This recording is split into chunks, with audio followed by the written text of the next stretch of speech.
Good morning, darlings. I wanted to really quick bring you this channeled message from Spirit as I was laying in bed last night. I think it was like 11:30 or midnight. I couldn't sleep, and I asked Spirit if there was anything that I needed to relay to universal public, I guess. And so I was writing it down. I was writing it down in the dark, and it's absolutely amazing how straight the lines were, seeing how I was in the dark when I wrote it. So when a loved one's time comes to pass, you may want to lash out, scream, or say hurtful things, but to do so is not in the memory of your loved one. Sit in silence, allow your anger to pass, show compassion, love, and empathy. So I know a lot of times when our loved ones pass, and especially if we're very close to that loved one, we have a tendency to want to lash out and just bring forth all of the things that we think other people should have done for this past loved one, right? Been there, made every birthday or every holiday, went on those vacations that they missed, fill in the blanks.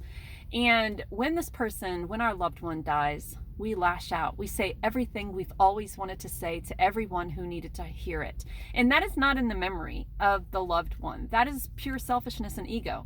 So if you're dealing with the passing of someone that you love, and you feel that others in the family may have neglected to be there to show their love and support for this past loved one, or even to be a part of the family as they could have been during the last years of this loved one's life, to be angry, to ridicule, to scream, to project hate is not in the memory of this loved one. Remember that. Take a stand back and remember what we're doing here, the compassion and love and empathy that we're showing to others in this very time of sorrow and sadness. It is to celebrate the life of the person who lived, not ridicule and criticize the people who weren't there when they did live. And I know that's very hard because we want to stand up for the injustices or stand up for that past loved one who wasn't able to stand up for themselves. But if you're doing it in a time of mourning, then you're essentially, I don't mean to offend, making it about you and not really about them. So if you have a past loved one, and if this is really raw and recent, think about that.